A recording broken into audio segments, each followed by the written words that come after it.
ทจำลองของพระสัมมาองค์พระศาสดาพุทธบูชากราบไหว้องค์พระเจ้าฝังอุดมศิลป์ผู้สร้างสรรค์มานานไกลนามอุดมก้องไปสมในฉายาก่อนเป็นวัดร้างโบราณ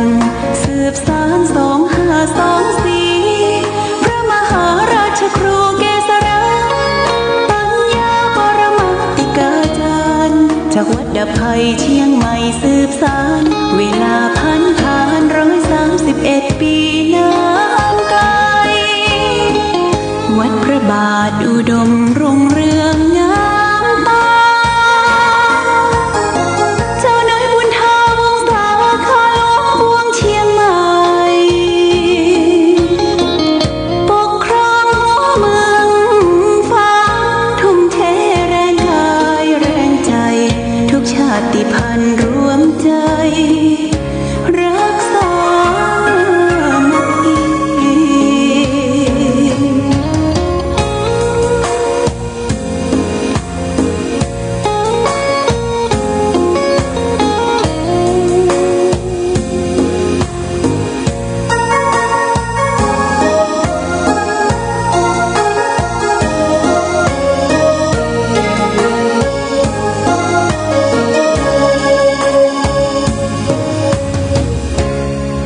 ก่อนเป็นวัดร้างโบราณสืบสาน2524พระมหาราชครูเกษราปัญญาปรมัตติกาจารย์จากวัดดับภัยเชียงใหม่สืบสานเวลาผ่าน131 ปีนานไกลวัดพระบาทอุดมรุ่งเรืองงามตาเจ้าน้อยบุญธาวงศาคาหลวงบวงเชียงใหม่ปกครองหัวเมืองฟ้าทุ่มเทแรงกายแรงใจทุกชาติพันธุ์รวมใจรักษามัคคี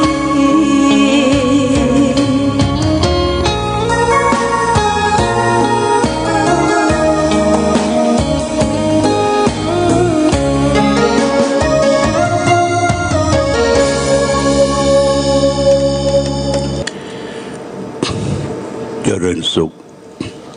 ศรัทธาสาธุชนญาติโยมท่านพุทธบริษัทตั้งหลาย วันนี้รายการธรรมะประทีปส่องต่างก็ได้มาพบปะกับพ่อแม่พี่น้องศรัทธาสาธุชนญาติโยมแห่งครั้งหนึ่งวันนี้เป็นวันจันทร์ที่8เดือนพฤศจิกายนพุทธศักราช2564ซึ่งตรงกับเดือน12ใต้เดือนยี่เหนือขึ้น4ค่ำญาติโยมเดือนยี่เหนือขึ้น4ค่ำอากาศบรรยากาศในท้องถิ่นหนาวออดฮอตนะเรียกว่าหนาวออดฮอตคือบะหนาวแต้เตื้อกำลังจะเข้าหน้าหนาวปีนี้ทางกรมอุตุนิยมวิทยาก็บอกว่าจะหนาวกว่าทุกปีนะในช่วงเดือนธันวามกราเนี่ยญาติโยมเสื้อหนาวผ้ากันหนาวผ้าตุ้มผ้าห่มที่เขาเก็บไว้เป็นปีก็จะได้ออกมาใจมาตุ้มมาห่มแต่ก่อนจะใจจะตุ้มจะห่มนั่นก็ไปซักไปตากไปตึงอย่างก่อนเด้อเขาเก็บไว้เมื่อนั้นมันเหม็นตึเลยว่าเหม็นตึอย่างผ้าพระเนนก็เหมือนกันตุเจ้าพระสงฆ์ก็เหมือนกัน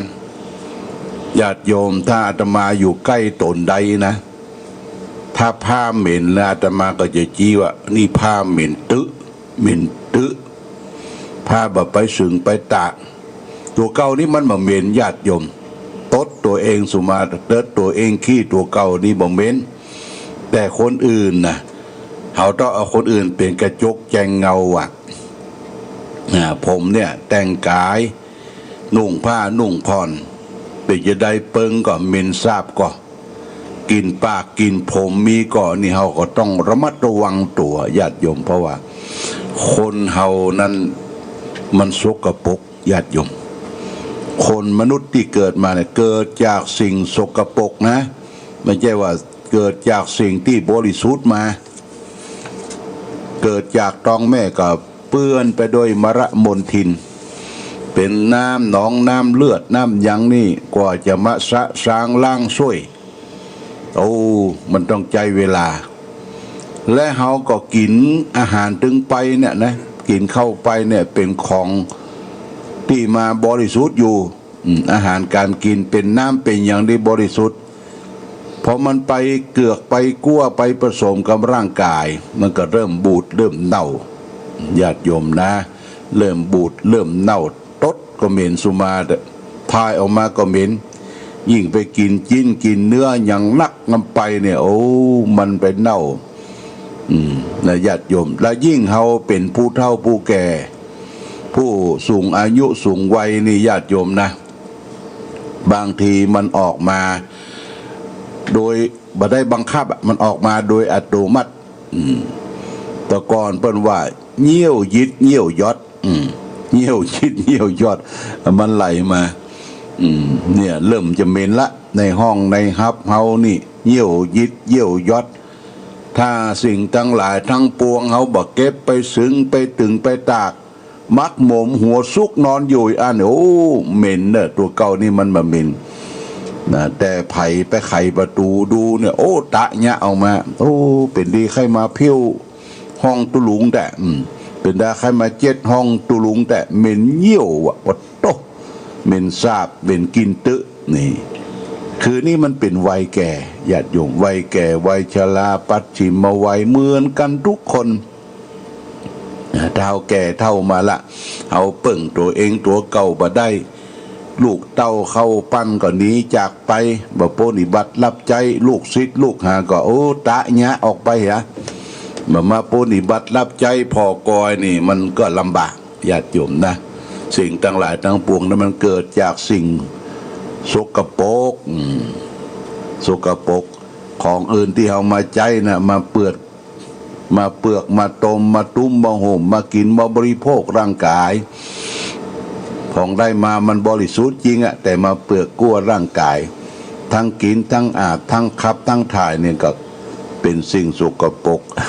ญาติโยมนะอันนี้ก็เป็นกรรมฐานเนอะกรรมฐานพิจารณาร่างกายของเราเนี่ยเป็นของกองมูดกองขี้เป็นของปฏิกูลเป็นของน่าเกลียดเป็นของโสโครก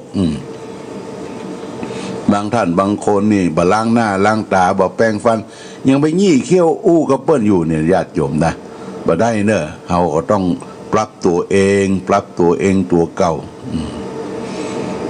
ญาติโยมนี่ต้องดูแลตัวเองตัวเก่าอย่าไปละเลยเพิกเฉยอย่างพ่อแม่พี่น้องญาติโยมผู้เฒ่าผู้แก่ผู้สูงวัย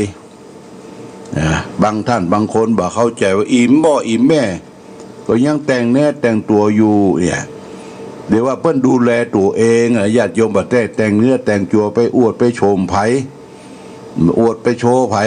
แต่ว่าเพิ่นรักษาสุขภาพร่างกายผ้าผ่อนต้อนสบายที่อยู่ที่อาศัยเข้ากับสังคมชุมชนได้นี่ว่าก็แต่งไปตามอัตภาพอย่างผมบนหัวเนี่ยญาติโยมผมบนหัวนี่จะต้องหวีจะต้องสระจะต้องเก้าแต่เพิ่นก็เอาดอกหอมมาใส่เก้าผมเนี่ยนะใส่เก้าผมมวยผมเพิ่นว่าผมเฮาเนี่ยบนหัวเนี่ยมันมีขวนนะขวนผมขวนอย่างนี้นะจะต้องปรับปรุงให้มันได้ขวนดีญาติโยมนี่ต้องดูแลตัวเองตัวเก่าดูแลที่อยู่ที่อาศัยห้องน้ำห้องครัวตลอดห้องครัวนี่คกไห่ตะไลปากเก็บไว้เป็นสัดเป็นส่วน บ่ใช่กินแล้วโละลักไปเหียญาติโยมนะอาตมาจังจมเฮือพระเฮือเนนบ่ใครรับผิดชอบนะถ้าไปใจถวยใจจอนใจคลกใจเปิดตู้เย็นนี่นะโอ้ละเนี่ยอย่างตามอำเภอใจวะกินแล้วก็ไปเหียเนี่ยโอ้บ่ได้เรื่องเลยญาติโยมต้องฝึกฝนอบรมมีความรับผิดชอบมีความรับผิดชอบและยิ่งอย่างเนื่องที่หันก็จังบอกเขาตามปกติคือกวาดแล้วบ่กอบญาติโยมกวาดแล้วบ่กอบกวาดขี้เหี้ยขี้โกงกวาดบ่กอบกับมือครับบ่ได้กวาดมันก็เหี้ยต่อไปแหมนี่กวาดต้องเก็บต้องกอบอันนี้ของละเล็กละน้อยนะเราจะอยู่วัดนี่จะต้องมีความรื่นรมวัดมีความรื่นรมมีความสงบเป็นรมนิยสถานอาตมาชอบแม่ชีพ่องคนนั้นคนนี้ปลูกต้นไม้กินได้ต้นไม้ที่อยู่ห่มอยู่เงาผักไม้ไส้เครือปลูกเต็มไปหมดบ่ต้องปลูกเป็นระเบียบเรียบร้อยก็ได้ญาติโยมเพื่อมันเป็นธรรมชาติอย่างญาติโยมได้ขึ้นมาที่หน้าอนุสาวรีย์อุบาเจ้าศรีวิจัยเนี่ยนะตั้งหน้านะโอ้มันมืดทึบมีสปะเฮาก็ว่างๆก็เอาตีนไปเดินไปเอี่ยวไปพอมันมีกะเพรามีอย่างพริกน้อยพริกหนุ่มพริกอย่างสปะญาติโยมนะอย่าไปมองข้ามสิ่งเหล่านี้จะไปมองข้ามเนี่ยบางคนเนี่ยมันคนสมัยใหม่ไปมองข้ามสิ่งเหล่านี้ไปซื้อกินติ๊กอ่ะอันยังก็ซื้ออันยังก็ซื้อไปซื้อกินของที่เรามีอยู่แทนที่จะเอามาบริโภคมาใจมาสอยเอามาปรับปรุงมาใช้ในชีวิตประจำวันเขาก็ประหยัดอดออมไปอย่างนี้เป็นต้นนะญาติโยมเอาละตะวันนี้เขาก็มีการทอดกฐินสามัคคี999กล่องญาติโยมนะเกือบจะเต็มเป้ายังมาเต็มเป้าดีเนาะก็ได้รับความเมตตาจากคุณธานินสุภาแสนอดีตผู้ว่าราชการจังหวัดเชียงใหม่ลำปางและก็เชียงรายเพิ่นอยู่หลายจังหวัดพร้อมด้วยตระกูลชมพูรัตน์ตระกูลสุภาแสนชมพูรัตน์ตระกูลณเชียงใหม่ท่านรองประธานก็คืออาจารย์พงษ์ธาดาสุภาแสนผู้อำนวยการโรงเรียนรัตนาเอื้อวิทยาฝางชัยประการญาติโยมนะ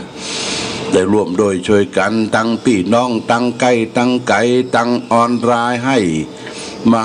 หอมเวียงเป่าเป้าที่ไหนหลายที่ญาติโยมเก็บรวบรวมแล้วก็ได้ปัจจัยนะปัจจัยได้เลข2ตัวนะญาติโยมได้เลข4กับเลข7นะเดี๋ยวใครมีปากกาก็โจทย์ไว้เด้อได้เลขได้7หลักเหมือนกันได้6หลักอีกแล้วไม่ใช่7หลักได้เลข2ตัวคือได้744,477 บาทญาติโยมนะ744,477 บาทล้วนแต่มีเลข2ตัวคือเลข7กับเลข4เนี่ยไม่ใช่ใบหวยนะญาติโยมมันมาแปลกแล้วก็รถหลวงพ่อที่ใจถึงวันนี้ก็เลขทะเบียน474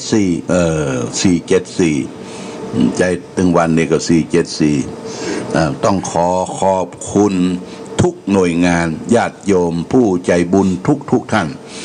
ที่ได้หันความสำคัญของการทำบุญประเพณีเรียกว่าทำบุญทอดกฐินสามัคคีคนละเล็กละน้อยคนละกอง2กองคนละ100 บาท10 บาทโดยเฉพาะอย่างยิ่งชมรมผู้ปฏิบัติธรรมประจำวันเสาร์อันนี้ก็แม่จงดีเชื้อกันทาได้เกินเป้าที่แรกตั้งไว้3กอง3ปันโอ้ได้แง้มเข้าได้เป็นหลายกองเป็นหมื่นน่ะหมื่นตายหน่อยได้หมื่นปลายหน่อยก็จะ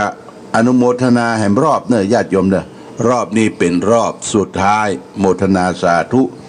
กับญาติโยมที่ได้กินแต่ตาลตะวานี้รวบรวมได้ 7,477 บาทตั้งใต้มันก็477มุทนาสาธุที่รับเป็นเจ้าภาพก็จะอ่านไปรอบหนึ่งละญาติโยมนะมุทนาสาธุตะวันนี้แม่ทรงควรดงดัง10 กล่อง 10,000 บาทนายสุภัทรนางสายพินกิจสิริวานิชอันนี้10 กล่อง 10,000 บาทแม่สีนวลแสนวงประบงเวียง2 กล่อง 2,000 บาทแม่เกวียนสุทธาเสนาพร้อมลูกหลานบ้านเตาดิน10 กล่อง 10,000 บาทลูกหลานป้อตวนแม่สายยุทธหานตระกูล10 กล่อง 10,000 บาทแม่คำน้อยสุปัญญาส่วนดอก1 กล่อง 1,000 บาทนางกาญจนีสุปัญญาส่วนดอก1 กล่อง 10,000 บาทแล้วก็กฐินตั้งไว้เป็นต้นคือพระเจ้าฝ่างพระนางสามผิว10 กล่อง 10,000 บาทคุณธนกิจชัยนาพร้อมด้วยครอบครัวร้าน2พี่น้องสันทราย1 กล่อง 1,000 บาทแม่อุ้ยตุนแก้วสุภาทงบ้านหนองป่าสวายบ้านหงละปูน1 กล่อง 1,000 บาทแม่อุ้ยลันวงเปง1 กล่อง 1,000 บาทนี่อุทิศเกิดนาทีละชัยปัญญาแก้วนะญาติโยมนะแล้วก็มีแม่ศรีดาจันทวี1 กล่อง 1,000 บาทนายชัยยันนางอิสรีจันทวี1 กล่อง 1,000 บาทนายมุ่งเกียรตินางไพรวันบูรณกร1 กล่อง 1,000 บาทนางการนางเนตรนายการนางเนตรนภาบูรณกรโสบเตี้ยจอมตอง 1,000 บาทนายพ่อพักฉันขันแก้วแม่บัวจันทร์พงนุชเปิ่นก็มาเองลูกดงหันนาคมาหัวหน้าโสบเตี้ยจอมตอง1 กล่อง 1,000 บาทแม่หลวงอุทุมพรเรียนคำจันทร์แม่เมากิเล็ก1 กล่อง 1,000 บาทแม่นิพามูลเทือนให้เมากิเล็ก1 กล่อง 1,000 บาทพ่อเราตอนแม่มีชัยพินโยพาดปางปอย1 กล่อง 1,000 บาทชมรมผู้ปฏิบัติธรรมนี่โอ้ได้เกินเป้านะทีแรกจะเอา3 กล่องได้เกินเป้าก็ประมาณ10,000 กว่าบาทเนี่ยมุทนาสาธุศรัทธาปางปอย1 กล่อง 1,000 บาทพ่อนานประทุมคุณวัฒนาพรเจแดงกิติกุล9 กล่อง 9,000 บาทแม่สุแก้วปารกัญญาบ้านดงหันนาค1 กล่อง 1,000 บาทพ่อใจแม่คำเกื้อกรุณวงหัวฝาย1 กล่อง 1,000 บาทแม่น้อยควรพอ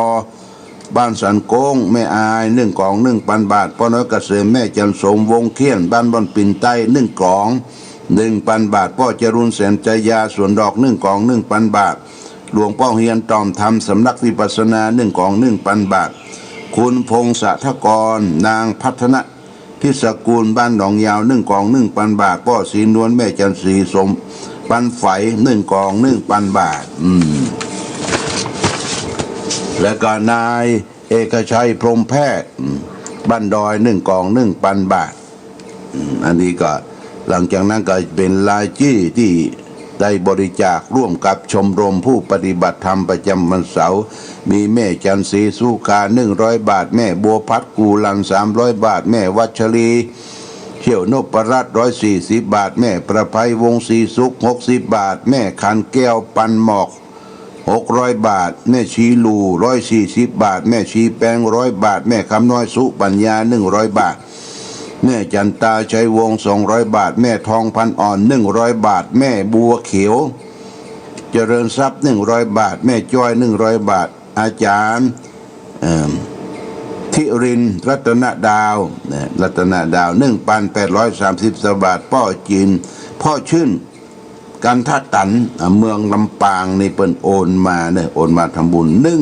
1,800 บาทญาติโยมนี่เป็นต้นร่วมกับชมรมผู้ปฏิบัติธรรมประจำวันเสาร์ทางนมาก็แม่อำนวยทองชัย1 กล่องส่วนดอก1,000 บาทแม่เพ็ญพรชัยเกศส่วนดอก1 กล่อง 1,000 บาทแม่ตาชัยวงศ์ส่วนดอก1 กล่อง 1,000 บาทแม่ลำดวนเป่งแก้วเต่าดิน1 กล่อง 1,000 บาทนางสาววัฒนาวงเป่ง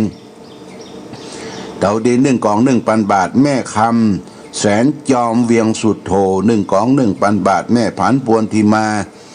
นางสาวธนตการชัยประการ1 กล่อง 1,000 บาทพ่อฉลองสิงห์คำบ้านหนองเต็งแม่ฉลองสิงห์คำบ้านหนองเต็ง500 บาทแม่ขันแก้วปันหมอกหนองห้อง100 บาทแม่ละพรวงเมธา ส่วนดอก100 บาทนายพิเชษฐ์วงศ์เมธาส่วนดอก100 บาทแม่กองค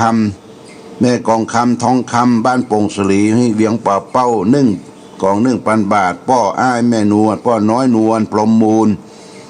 บ้านต้นสร้างสามัคคีฝาง360 บาทป้อหมื่นพ่อหมื่นแม่สิงห์เบี้ยบรรจงพร้อมด้วยครอบครัวเวียงป่าเป้า300 บาทป้อบุญธรรมแม่รัตนาสิงห์คำฟั่นบ้านโป่งดองเวียงป่าเป้า500 บาทแม่เรือนคำแก้วแปงจันบ้านโป่งหนองเวียงป่าเป้า500 บาทพ่อสิงแก้วแม่กุยปั้นสาบ้านโป่งหนองเวียงป่าเป้า500 บาทแม่อุ้ยแสงชุ่มใจเวียงป่าเป้า120 บาทพ่อช่วยแม่สีเวียงป่าเป้า100 บาทคุณแม่ดวงดีโยกิจบ้านสันสลีเวียงป่าเป้า500 บาทนะแล้วก็ติดตามด้วยแม่ดาคำพีละบ้านดองตินบ้านเต่าดิน1,000 บาท1 กล่องนะโมทนาสาธุอันนี้เป็นรายชื่อรายนามแล้วก็ติดตามมาด้วยแม่อุ้ยปิมปานางสาวสศิพัฒน์กองบุญกองบุญบ้านแม่ใจหมู่7 1 กล่อง 1,000 บาทแล้วก็แม่อำพันธ์กองบุญพร้อมด้วยนายกมลสิทธิ์ภูมิธนสิทธิ์นานนุยนางสาวขวัญปวีขนปวีภูมิธนสิทธิ์นี่ทำบุญโรคกฐิน1 กล่อง 1,000 บาทเด้อโมทนาสาธุญาติโยมที่ได้ร่วมด้วยช่วยกันทำบุญสุนทานยังมีเวลาอยู่แหม5 นาทีเนาะนี่ป้อทะแม่ฟองชมพู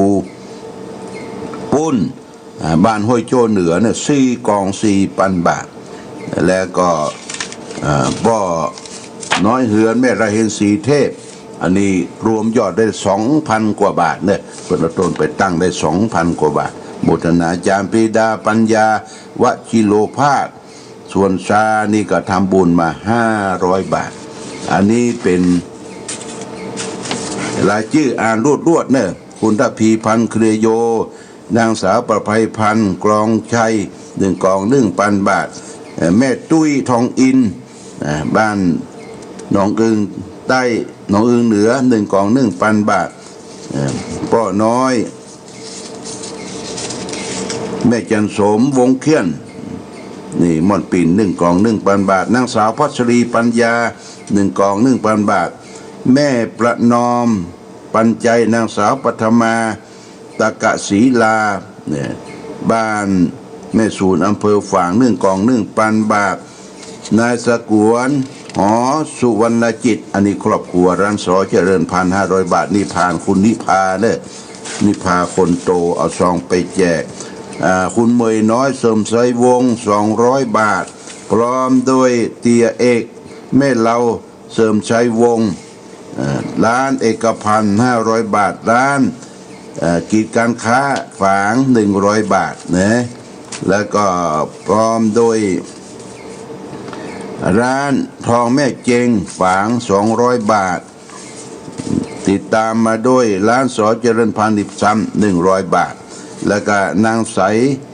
ลิ้มเจริญสระนิคมหนองตุ้ม100 บาทนางสาวสุนีตียกุล100 บาทนางบุภาแก้วนามตลาดสดฝาง100 บาทแล้วก็แม่ทอนแม่เจนทอนซึ่งแม่จังร้านสินยี่หัว300 บาทโมทนาสาธุตลาดสดเฟื่องฝางแล้วก็ติดตามมาโดยร้านสิริวันฝาง100 บาทตลาดสดฝางพร้อมด้วยนายวิลักษ์จำปาบ้านต้นหนุน100 บาทแล้วก็ติดตามมาโดยแม่พันนีพงแก้วแม่พันธิพาวงแก้วแม่ใจเหนือ100 บาทแล้วก็ติดตามมาโดยอัมพรดอกงาม50 บาทติดตามมาโดยร้านสินยี่หัวตลาดสดฝาง200 บาทแล้วก็ร้านครูยุ่งไทยฝาง1,000 บาทนะแล้วก็พ่อสวิงแม่ประคองนี่บ้านต้นหนุน200 บาทโมทนานิพานคุณนิพาคนโตมาโมทนาสาธุเนอร่วมบุญร่วมกุศลด้วยกันที่ผ่านพ้นไปก็อนุโมทนาสาธุ มาณโอกาสนี้แล้วก็ติดตามมาโดย